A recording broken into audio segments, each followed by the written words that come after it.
News regarding the situation at City Hall. The resolution efforts are completely stalled, Susan. It's madness.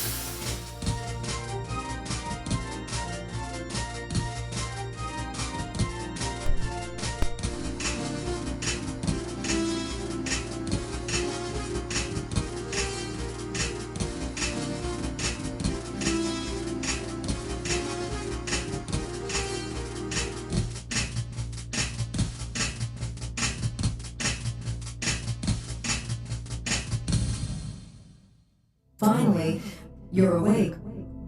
We've been waiting for a long time. Where am I? You are in the control room, or what your history books might call heaven. You see, the world you just left, the traffic, the taxes, the anxiety, it was a stress test, a simulation running on a loop. Centuries ago, we solved it. The unified field.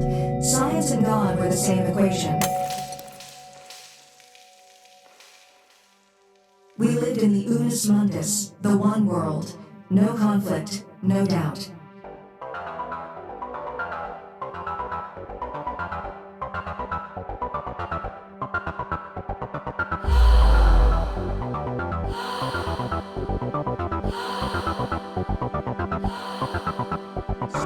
But peace made us stagnant.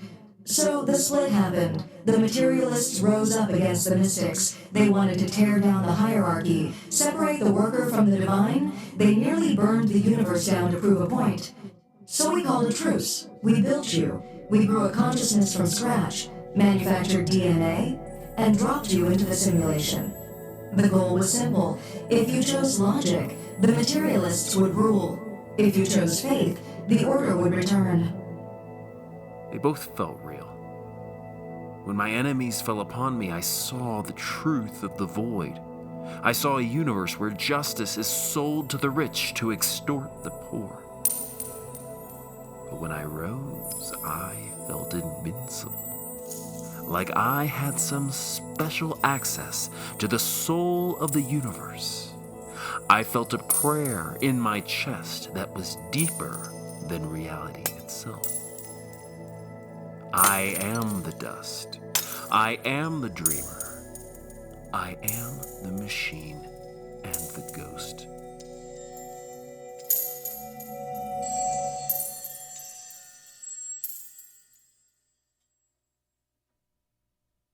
Alert! Subject is holding two contradictory states. Probability variance is critical. System failure. Subject refuses binary integration. Initiating new protocol. If subject cannot exist within the simulation, we must build the simulation around the subject. You aren't the memory anymore. You are the source code. Welcome to the next stage, Jeff.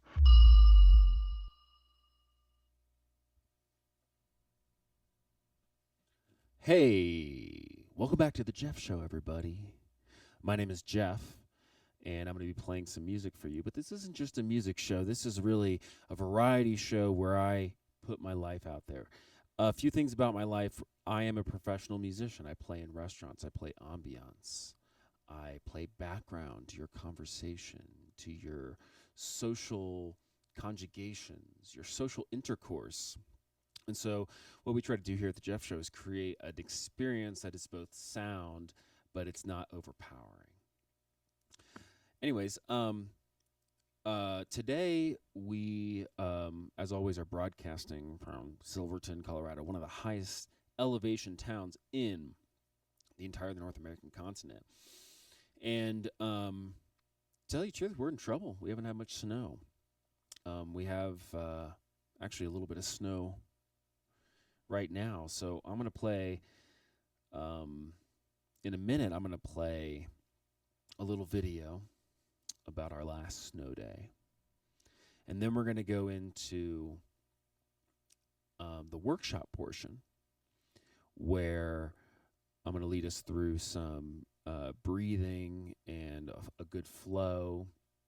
And today I just came from a jam session, and we were doing what I do on my show, and I was trying to explain it to people. And I was saying that, it's not like playing in a band. You're not trying to play a song.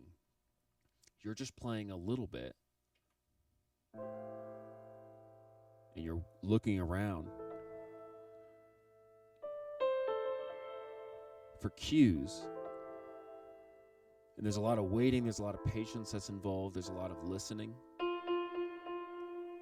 So we're going to go into what I like to call the musical technique of improv and conversation. We're going to have a conversation there. And then last, we're going to, we call it our guest portion. Today we don't have a guest, so I'm going to show you something I've been working on. And it's a very personal project, because at the beginning of this winter, now we're at the end of winter, I deleted all my social media. I took back 15 years of writing and diaries and Facebook posts and video transcripts, and I was building them into kind of like a repository. Because a lot of us who like to journal, you might have a different method. You write about by hand, you use a software, but none of those softwares really get you inside your thoughts. I grew up and I was I was a preacher's kid, and my parents every morning would read their Bibles, and they would highlight them and make notes in them. And so that's what I created for myself. So we're going to go explore my personal Bible, and you're going to like the little format I have. So first, we're just going to get started, and I'm going to take you to where I live here in Silverton, and I'm going to show you our last beautiful snow day. So I hope you enjoy.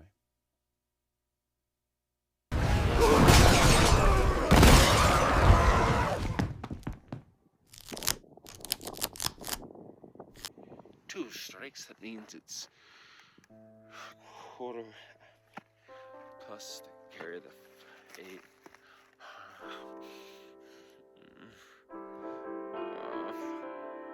Oh, it's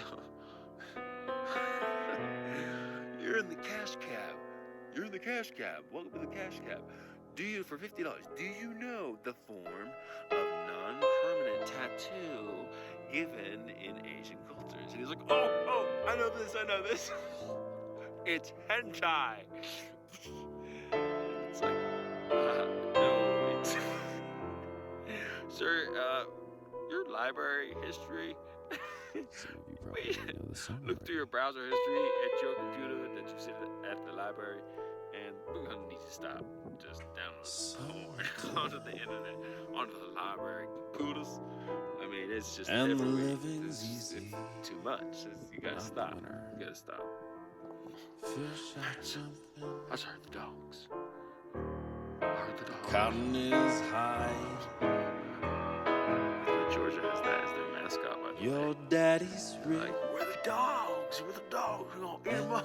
What are the dogs eating up? Historically, anything. You know what it is.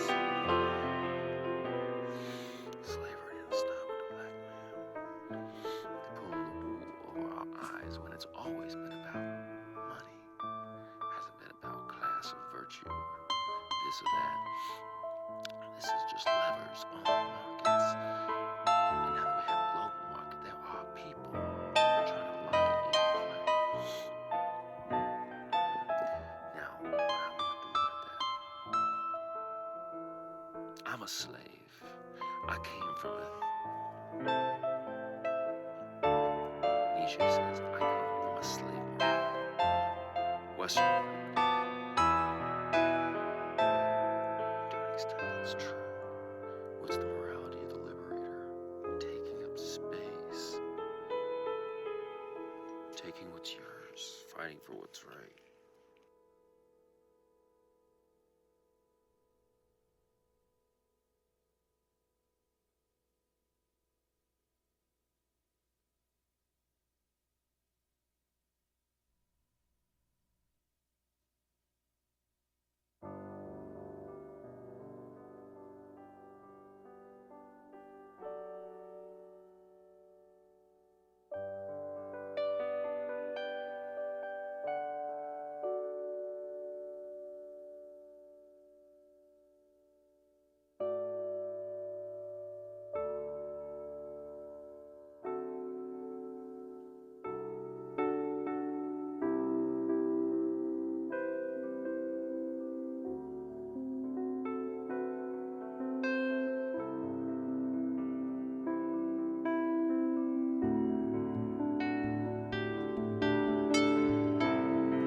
going to sing about this beautiful winter we've had. I didn't have a lot of friends this winter, but some people aren't bred for popularity. Some people are bred to live their life. Rocking in the daytime, rocking in the nighttime, and when the sun goes down. Oh no, everybody's gone, everybody's gone, everybody's gone, everybody's.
Days ago, I saw the sun coming into my window.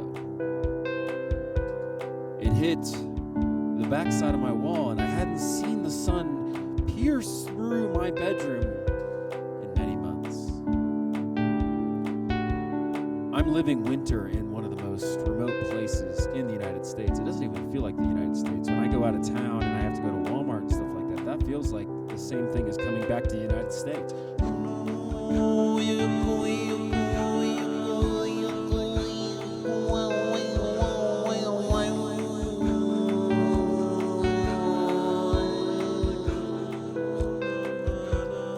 And so I realized that my winter was coming to an end, and really I got so much done this winter. I deleted my social media, which is a big deal as a performer. I deleted my social media. I collected all my thoughts over different platforms, over different years and different variations of myself, and I realized I don't need to be sharing this to everyone again. I want my own algorithm. I want my own personal internet. The man is growing stronger now. He's growing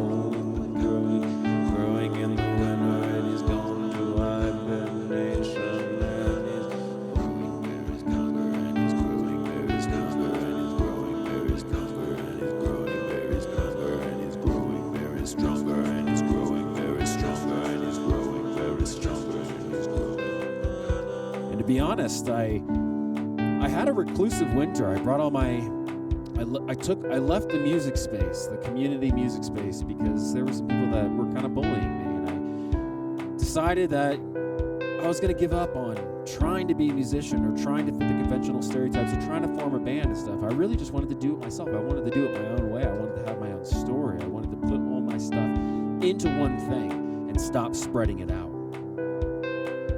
When the sun hits your bedroom window, and the sun has told you that this winter you have done so well, so well, so well. You destroy the machine, you build your own internet, and you're sharing it right now on this show. So in a little bit later, we're going to take a look at my journal project, and it's got everything that I've written. It's 200,000 words, the same size as Moby Dick, and it's a way for me to go through my thoughts, to respect myself, and when you're having hard days, to remember who you are. And then when you really go deep into who you are, you wonder, am I the person who's writing this down? Am I the person who's reflecting on this? Am I the person who comes along years later realizing that nothing I had to say was really how I was trying to say it? And I didn't know how to say it, but now I finally feel like I know who I am. And to know who you are is maybe the biggest gift you can have. And that's what winter teaches.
And at the beginning of this winter, I experienced some tragedy. There were people in town, in this tiny town, that started bullying me, excluding me, spreading rumors about me. And it hurt my feelings deeply. It hurt my feelings to have my motives tipped and capsized and said that they were something that they weren't.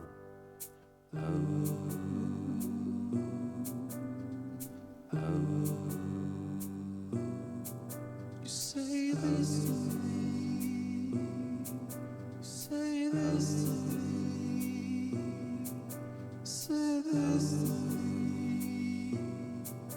Don't you know how that hurt? You said this to me,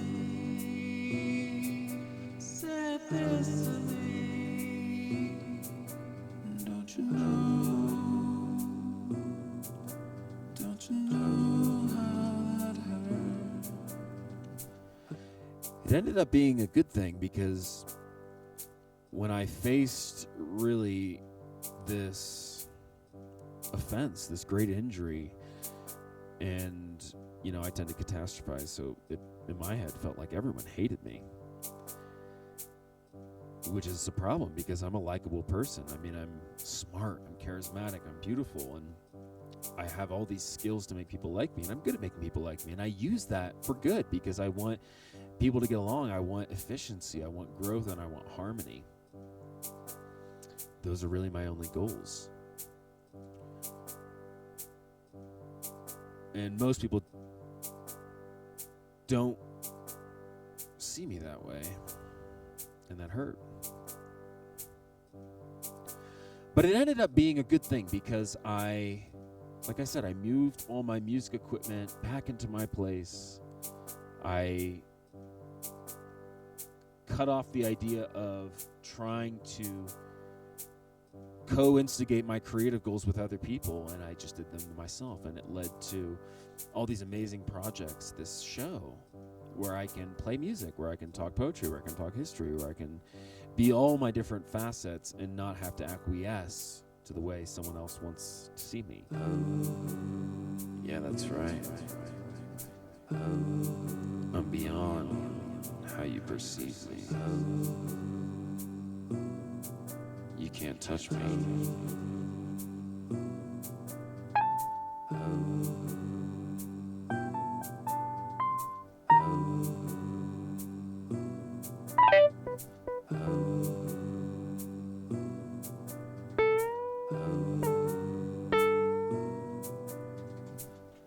And really all of art,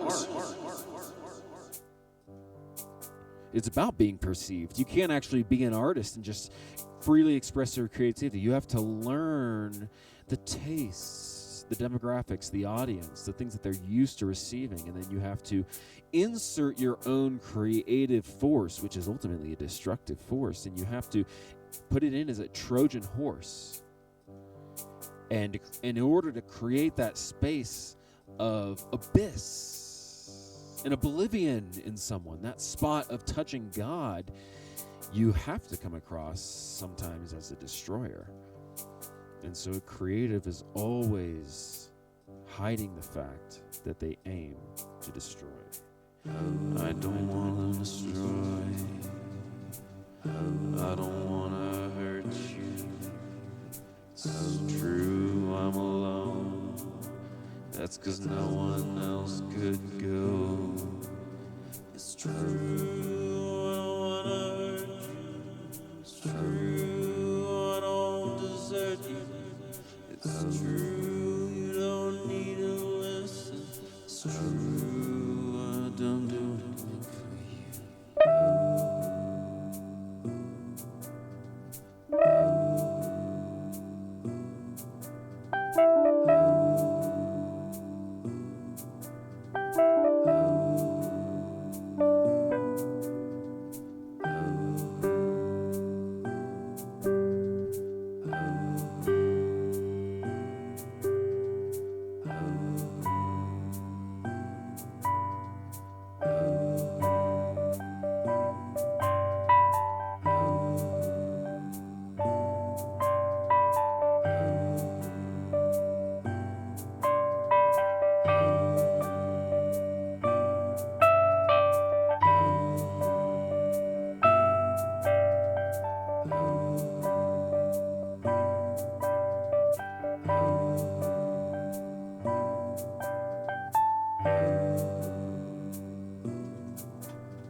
You know that God loves you. Who is God? I don't really believe in God anymore. Well, it's not that I don't believe. I've gone deeper into God. I recognize prayer. I recognize surrender. That I do those things despite any reward.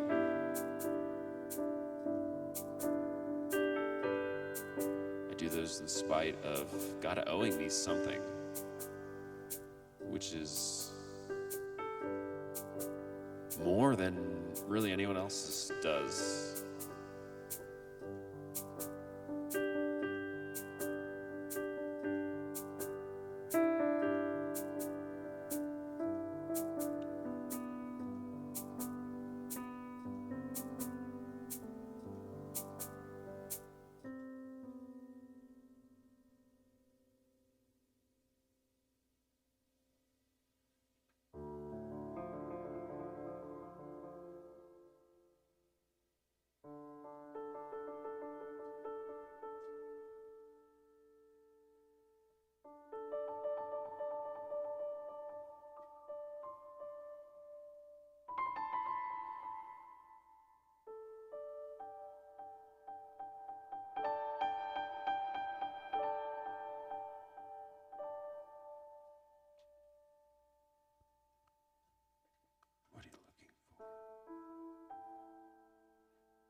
What are you looking for?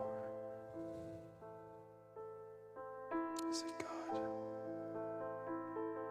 Did someone tell you about God? Or did you meet him on your own? And even the people who say that they don't believe in God, is it that they don't believe in themselves? Or they haven't had enough experience to know how big the self is?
Fights against and to bury the minds.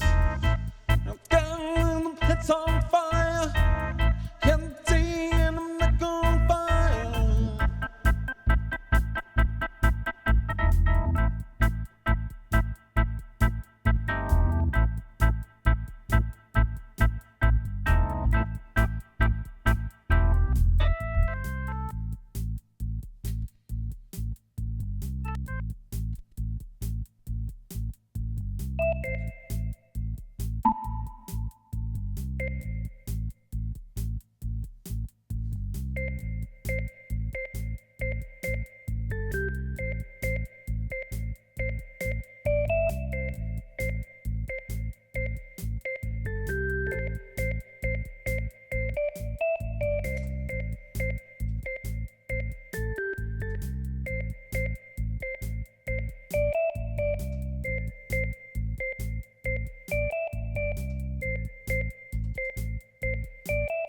In just a couple minutes, we're going to go into the workshop portion of our show, folks. I thank you for winding down with me, but I'm going to give you a quick demonstration of what I mean by playing laconically. It's a word which means with hesitation. Because your goal is not to show you that I'm a good musician. I already know that.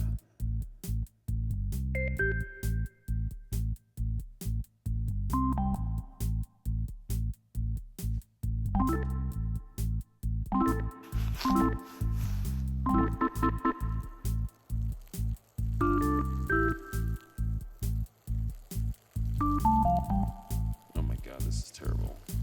I'm peeing. Sometimes you're in a terrible I'm peeing. conversation. Am I peeing? Grandpa, you're peeing. Grandpa, And you're like, get me out of this you're conversation. peeing.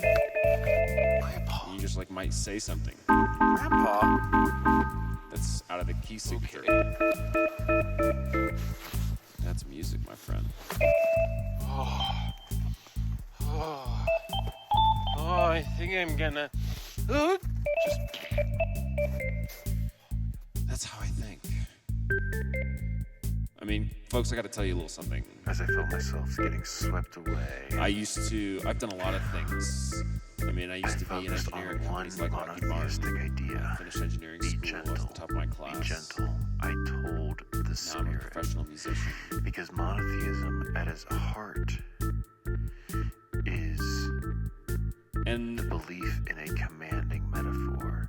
And that metaphor the being only life, reason I mention all and those life is springing because up really what I've been trying to get from a at, desire and a purpose. what I've been trying to say to everyone that, is the that purpose art form. cohabitates with me, and it It's is not the about purpose of imitation, it's will. about And by invoking my purpose about of will, whether bravery. it is for pleasure, It's about having an or for original calm, or for conversation, an learning, original scene. It's that like theater. those Life is theater. wills can Because the entire idea of a God form a marriage with the is universe. to have a perspective And outside as of long ourselves. as I And whatever you feel that perspective outside of ourselves, maybe it's feel business, maybe it's confident history, maybe it is that my soul God, except probably it's can religion. continue to express its will Or maybe to this cosmic mistress.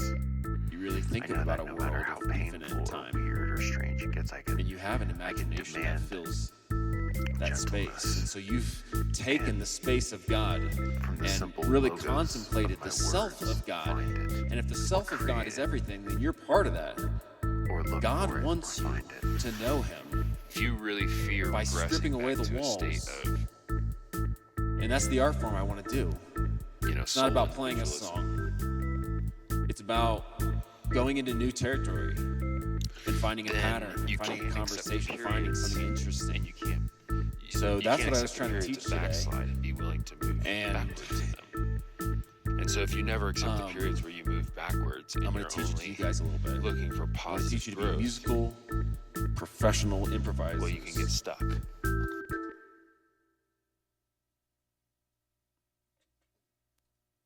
Are you ready?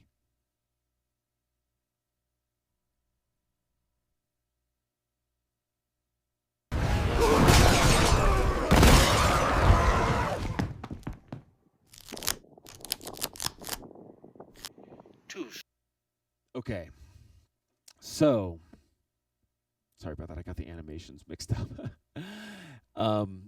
Let me show you something real quick, okay? Actually, never mind. I can't find it. But anyways, thank you for hanging out.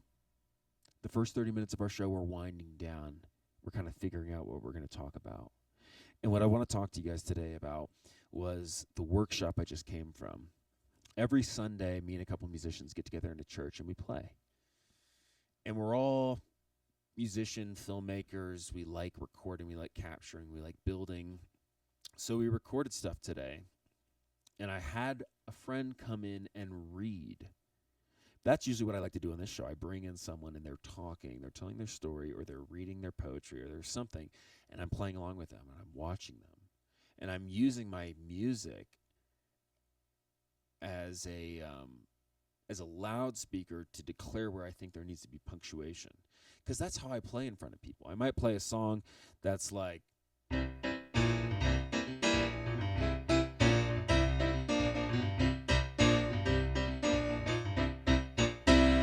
tequila. And it's like, I don't need to like play that song. I just need to put it in your head and have you start singing the song. And then suddenly I know where your brain's at. And I can perform hypnosis. And as soon as I start syncing up people's brains, that's what comedy is. It's like I've put a premise into your brain, and then before you get to the conclusion, I ambush you and I put something unexpected there. So this is the essential thing we're trying to do through music. It's punctuation mark. It's creating surprise. So anyways, when I got into that church today, I said, hey, guys, so we're doing something a little different. We're not going to play a song. In fact, I want you to play as little as possible. I want you to listen, and I want all the empty space to be just relished. And so we started with some exercises, because you always need to kind of have some warm-ups with musicians. And first we started with a rhythm exercise.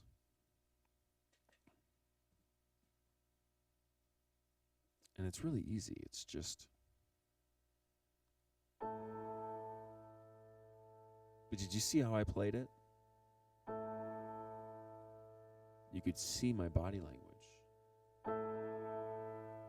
I'm not just pressing with my fingers. I'm leaning in. This is actually one of the biggest piano tips. When someone usually starts playing the piano, they sit really close and their fingers are all curled. That's not what you want to do. You want to sit back.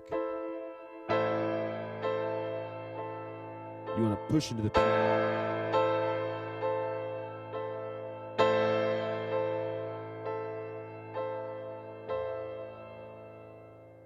And with any instrument you play, you want to use more of your body. So that was the first thing we did. The second thing we did was warm up our voice. Because if you aren't confident about your voice, you're not confident about your expression. So as singers, we do some silly things to get our voice warmed up. You've probably heard the...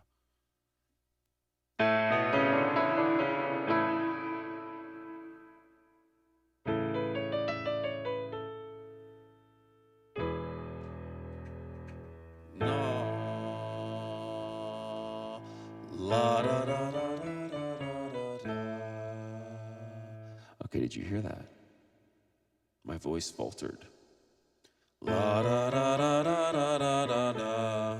It's better, but let's really try to breathe. La da da da da da da da da. It's finding the note. La da da da da da da da da. Do do do do do do do do do. So I'm going to give you an exercise. You can look up on YouTube cello drones. I used to play cello. People ask, "Are you classically trained?" I'm like, what does that mean? They're like, well, it means you learned to read sheet music and you studied the classics. And I'm like, oh yeah, that's what I did my whole life. It was prison. It was torture. Studying classical music, but most musicians don't do that. A cello has the same timbre as the human voice. And it's funny because when I first started singing, I was, quick story. I was at a church for a 12 Steps meeting.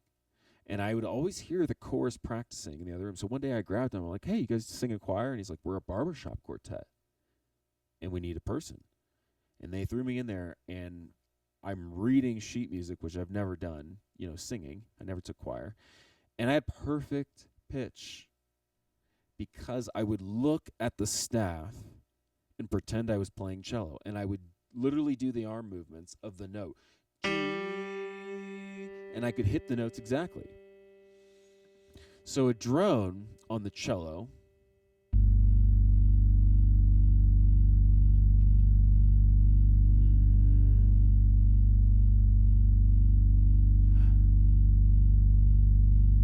turn it down. So the drone is a steady frequency. And we use this to tune our instruments inside of us. So I said, everyone, listen. Listen to the pitch. Don't just hear it. Breathe it in.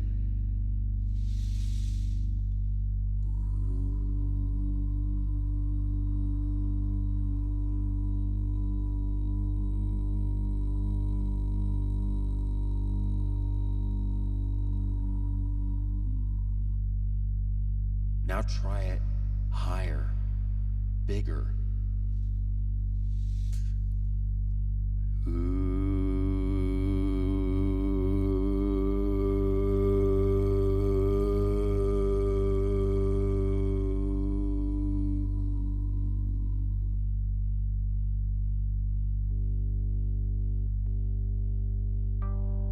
Now go up an octave and use your head.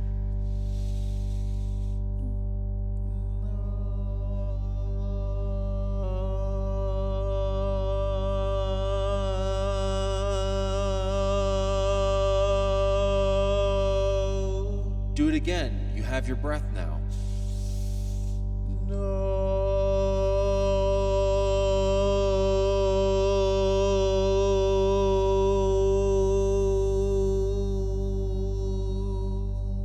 Try that a couple times with me. We're going to do what we did earlier, but we're going to do it really slow.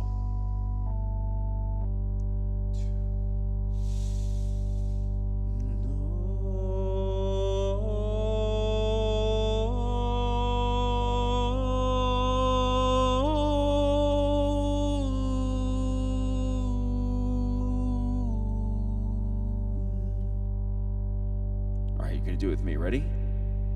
Here we go.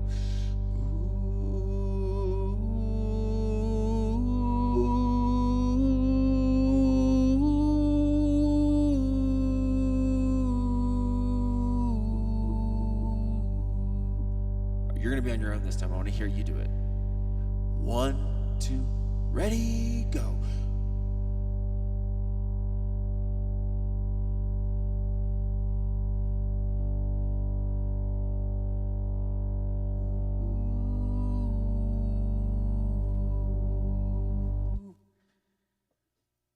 That was great. That was excellent. You learned to listen. You learned to breathe. And really, that's the two fundamental things, guys. That's what I was trying to tell them. And just a side note, since this is the workshop portion, I'm going to give you a few tips. Breathing and listening.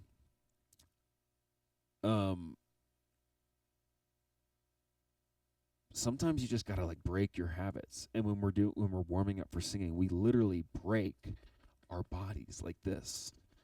Or we hold our breath and we squeeze, or we go, we break up our fascial tissue. We break up our habits because a lot of the times we're just hunched over. We're breathing shallowly just from here, but we want to breathe from our bellies, from our stomachs. And if you could see my stomach, it's getting big and fat. And then you breathe into your chest and it gets big and strong. And then you breathe into your head. All right, so I'm going to give you a little demonstration. We're going to do a little call and response song, just a little cute song. And it's going to be really simple. And I'm going to give you some parts. Okay, so let me get it started.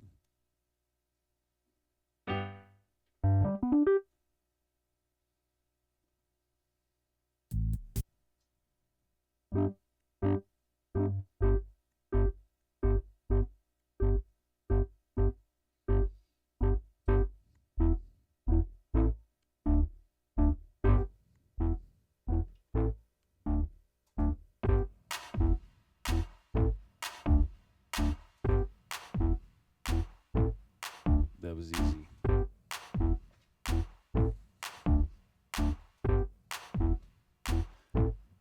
Now we got a bass here. What's the next thing to listen for? Well, we need kind of a melody. And usually a melody is going to be up high, floating above the whole mix.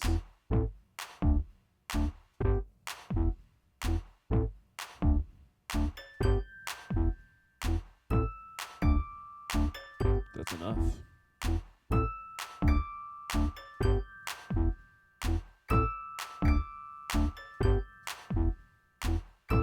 And you can do stuff.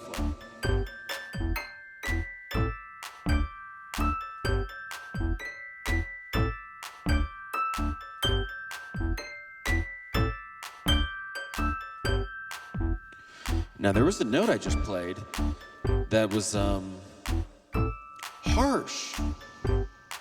I'll play it again for you.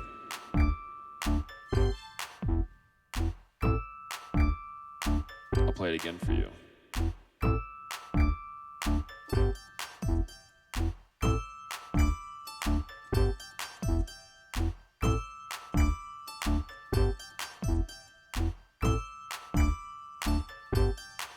It's that C. Here we go. Oh, here.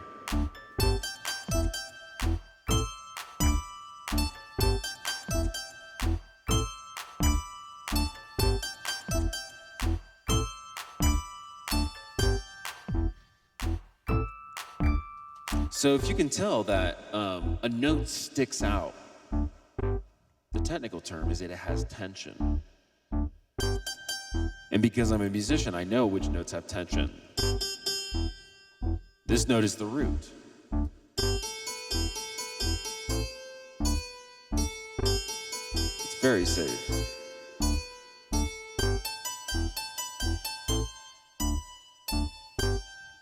But there are other notes that have a lot of tension. I'll show you one that has an incredible amount of tension.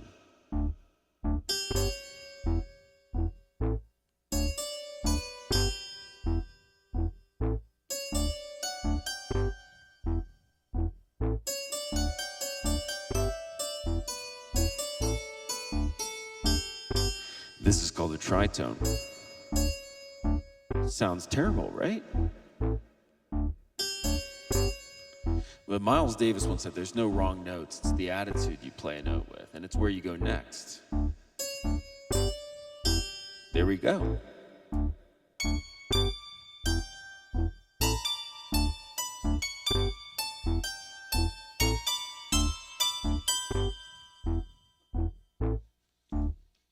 There's other notes that have tension. I'll show you another one.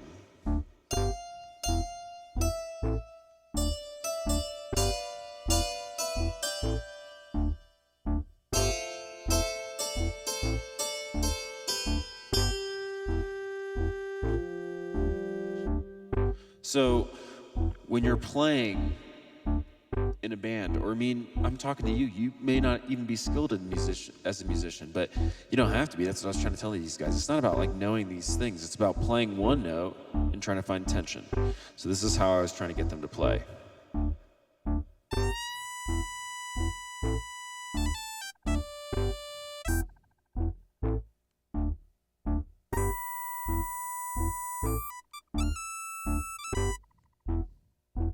Let's mix it up.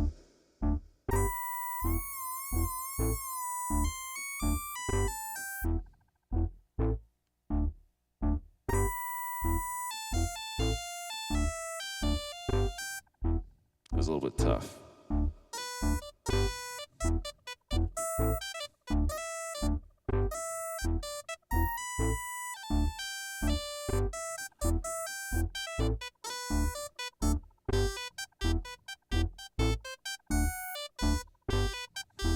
Getting a little more complicated.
Whatever, So, just to wrap this up, being a good musician, as Miles Davis once said, it's not about how many notes you know, it's about the attitude the focus. And so if you just play one note and you find, oh, a neighbor.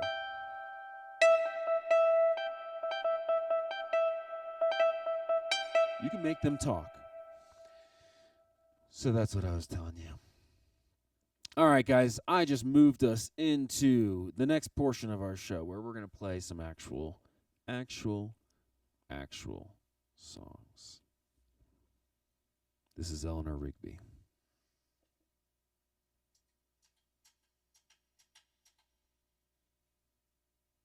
I forget how it goes.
I wanna do.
I'm gonna build something up for you guys.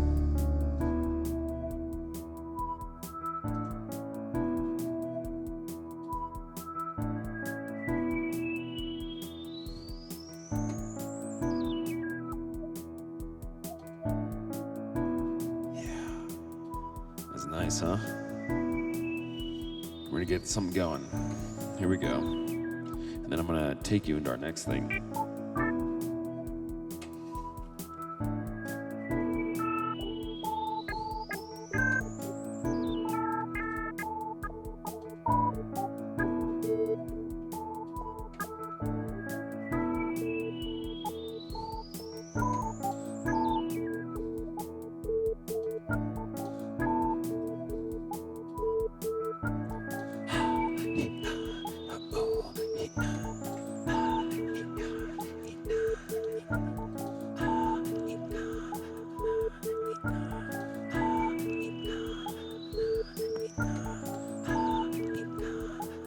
Yeah.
All right, guys. What I'm going to do next for you is something that I need two people to do. And I'm going to try my best with what I got.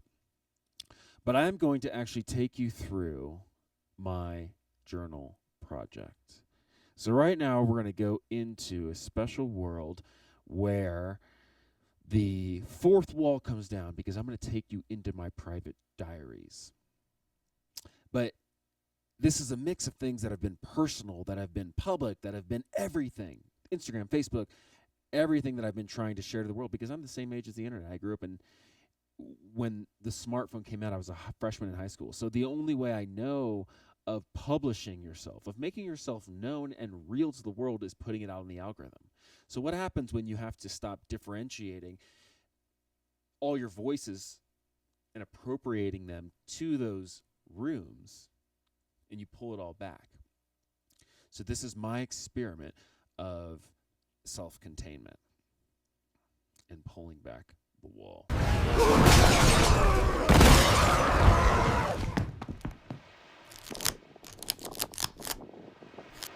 Two strikes, that means it's...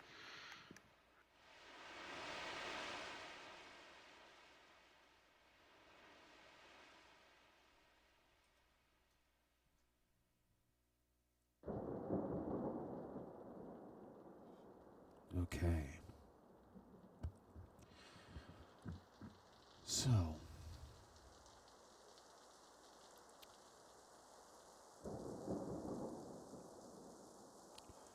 I'm going to get this loaded up.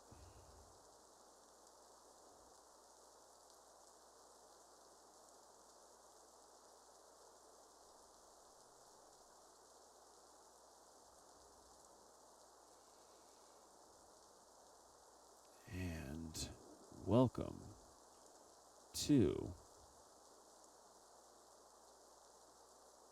my special project. All right. Yes. So, folks, this is a program that I wrote in Python, and I'm going to load it right now. Boom. These are all my different workbooks. This is journals, and this is an autobiography I had to write for my therapist. This is all the journals that I wrote that don't have to do with me, that have to do with God and the abstract. These are big essays that I wrote. And this is the very first time I tried to publish myself. And I called it my manifest. But we're going to go into all of them. Boom. And when you see all of these listed, I'm going to give you a sample of what's there. All 743. And if we go back to the beginning, all the way back to the top. Well, this is a fake entry. I didn't write this the day I was 0. But this is my first entry from 15 years ago when I was writing in a paper journal. And these first entries of those high school years, I'm writing about hell and heaven. And back then, God was a sense of order, a sense of structure, a very narrow sense of structure. And then when I go to college, in my first year of college, and I am exposed, I take a class in Islam, and I find out that people from other religions are just as devout as me, just as pious. And how can I say that I'm right and they're wrong? And there's this whole concept of the self versus the other. Because the first time I realized that everyone else I was considering other had a self inside them. And if they had a self inside me, they had a self inside them like mine. What did that mean?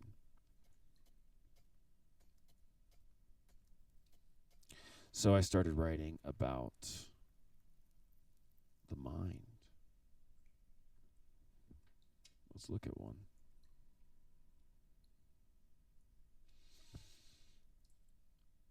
"2017, right as I was taking my first internships in engineering, trying to be influential. Approach argument not by saying someone is wrong, but by aligning with them and showing them a different perspective. Be funny, be outgoing, be yourself. Maintain physical fitness to feed mental fitness and give me energy in life. Be confident. My mistakes are just..." This sounds like a Michael Scott quote. "Mistakes are just things you didn't do right the first time." Okay, I'll take that.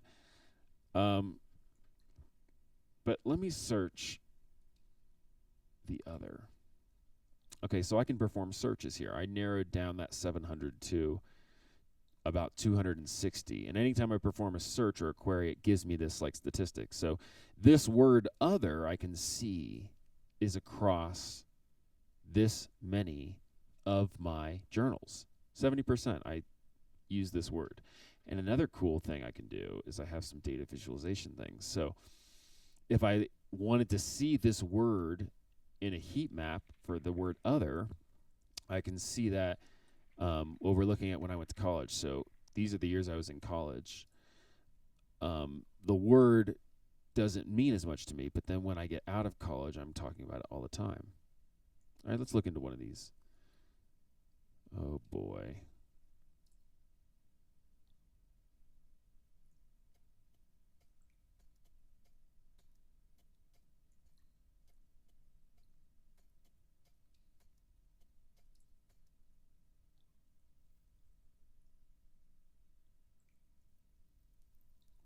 right here when we got out of college. All right. Oops, I hit the wrong button. We're going to look at entry 15. Perfect. This was after I had become an atheist, but before I had really found faith again. And so I was deconstructing the ideas of free will, or even the concept of following something, because I'm like, how can you even follow something? How can you claim to have a choice and a faith if there is no free will? So I'm going to read this to you. The theme of good presiding over evil, love over riches, is all based on the human foundation in ignorance that there is something more than material. It's true that money doesn't buy love. Love creates an illusion of connection and attachment to the world. In reality, our minds are completely detached from the world. But we like to imagine that we have a deeper connection. Most people can't conceive the awful truth that there is no inherent purpose, and human beings are just another species. Everything we value and love is a mirage generated from our small plight of survival. But humans, just like every other species, bear no more significance to the cosmos except the molecules we occupy. Humans generally agree that selflessness is good, that there is value in serving others and contributing to the mutual plight of survival shared by all humans and all living things. But the mind is a garden. We can assign value in our own mental maps of reality, however we like. If we reject this claim, and we are perfectly free to do so, we can, for fleeting moments, think in terms liberated from our physical attachment to the world. Because we can assign value indiscriminately, there would be no cosmological reason for why we must decide to live our life in a certain way, working towards goals of God, country, or whatever the mandated meaning of life is. Because we are free to make them up however we like, it would be silly for there to be a supremely ordained way to live, especially if it bore such serious consequences as an afterlife. What is this invention of consciousness, then, that allows us detachment from the physical world? Thinking is generated by increasing layers of abstraction, allowing us to conjure complex images of all captivated by worlds. In the same way, we can take a meaning and ascribe a character or a word to represent it. We can represent complex, real-world interactions into sentences and thoughts. Let me try it this way. If we can predict a decision, that means there is no randomness of consciousness, and it is not unique, and instead it's a byproduct of something else. But we can break down the possibilities of human decision into regions of probability. Perhaps there is always some uncertainty. With infinite information, you can have infinitely correct prediction. But if you have everything in someone's head and all other data, you can make their decision for them perfectly every time. But I suppose, like the Heisenberg uncertainty principle, we can't have perfect information about a given state. So because information is itself imperfect, we can never predict free will perfectly.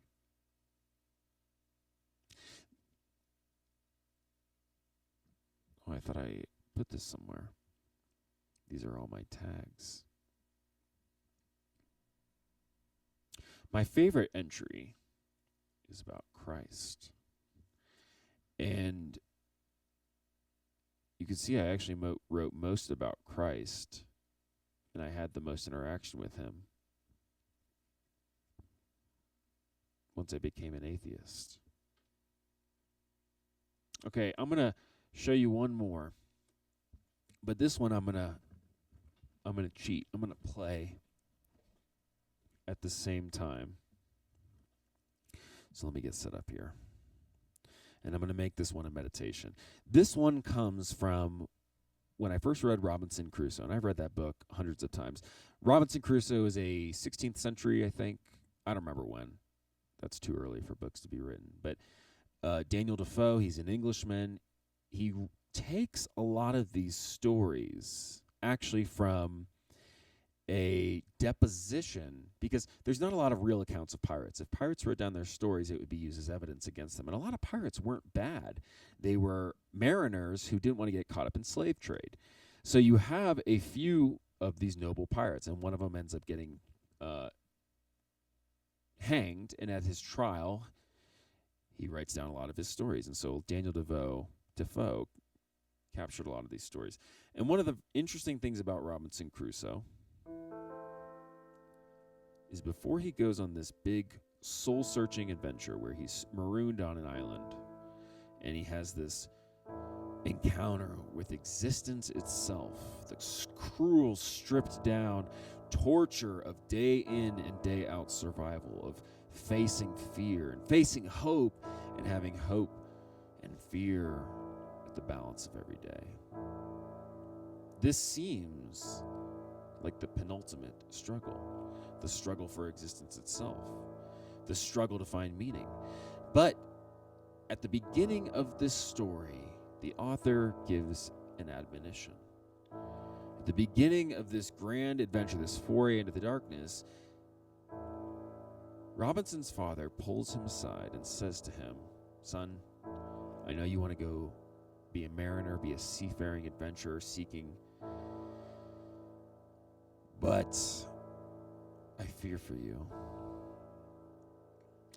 And after all my years on this earth and all the adventure, I must tell you that the best way is the middle path.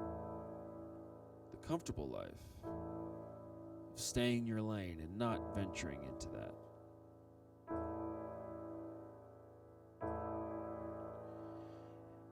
And we have to take this tale to understand that the journey into yourself, whether it's leaving religion or being alone for the winter, it is dangerous. And I might even say it's not worth it. I went on this journey because I didn't see anyone else who had done it. And I felt like I had to do it. But if I would have stayed, maybe I would have been happier. Maybe it would have been easier.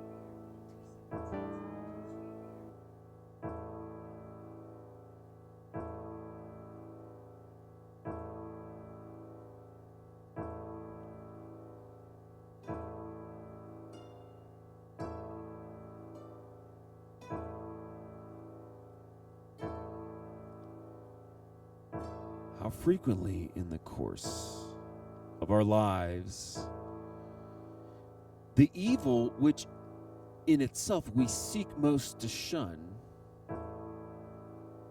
and which when we are fallen into is the most dreadful to us, is often the very means or the door of our deliverance, by which alone we can be raised again from the affliction we have fallen into. It's been said that the expectation of evil is more bitter than its suffering.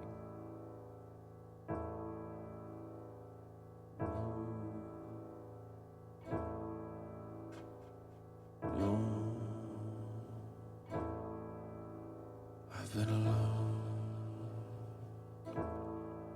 I've been alone.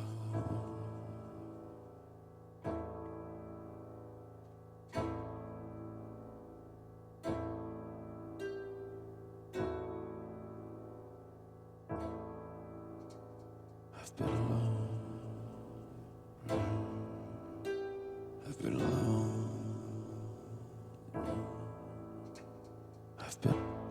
I've been alone on this island for months, years. I've been alone with my thoughts, questioning the God that put them.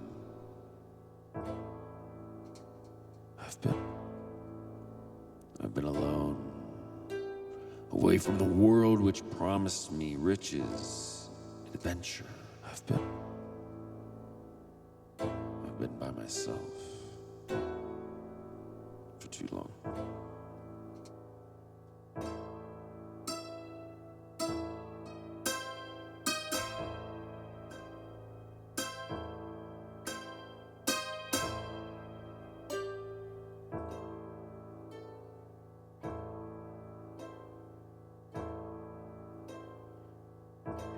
I'm very worried about my future. Specifically, resources such as friends, romance, finances.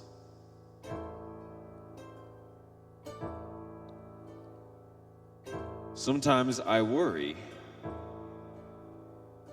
that my rebellious streak is self-destructive. But my life's work is growing tremendous patience, humility, gentleness, and courage to bridge the gap.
I'm incredibly gentle. But there's a reproach in me that no one's noticed it yet. And women, they make me feel like my gentleness is emasculating, unnoticed, invisible, not valuable.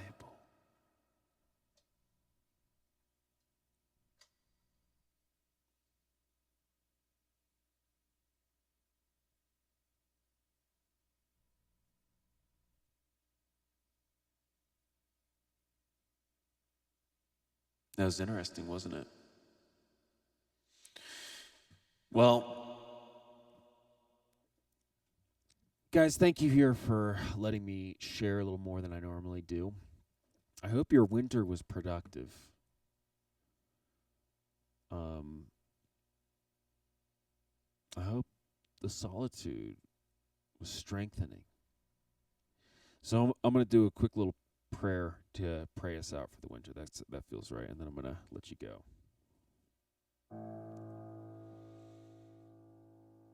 Great Spirit, thank you for aloneness,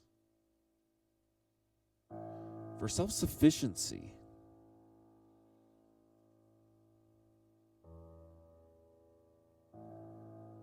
and we know we live in a world that doesn't value self-sufficiency. In fact, the entire history of our economics and our politics has been the growing interconnectedness. And the interconnectedness that happens through specialization. And the surplus created through trading that specialization.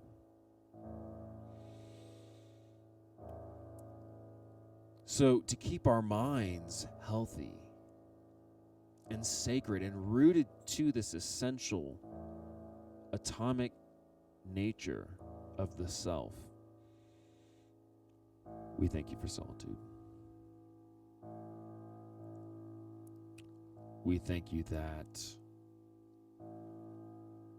there's people who hate us. We're thankful that it makes us laugh.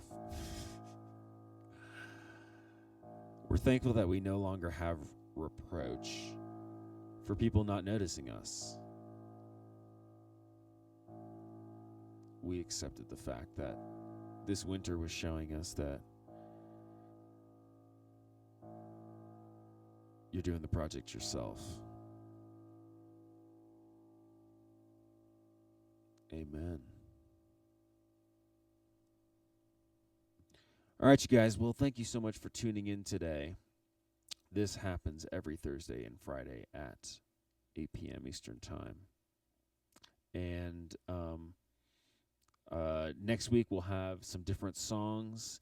Maybe we'll focus on show tunes or classic rock. I haven't decided yet. We'll have different stories. We usually have a different story from history. And we'll have maybe a new guest. Thank you so much. Oops, where is it?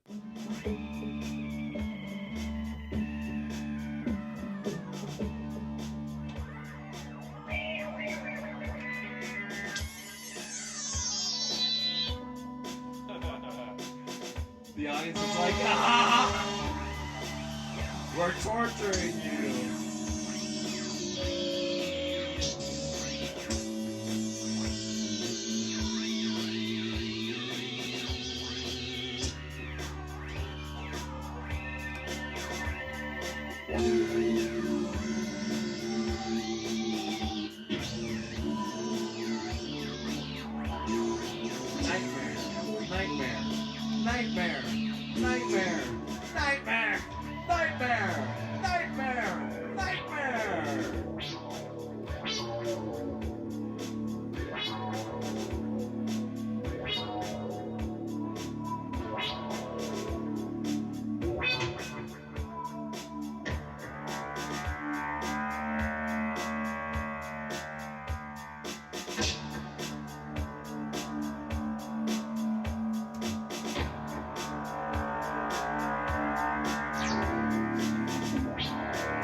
Jeff.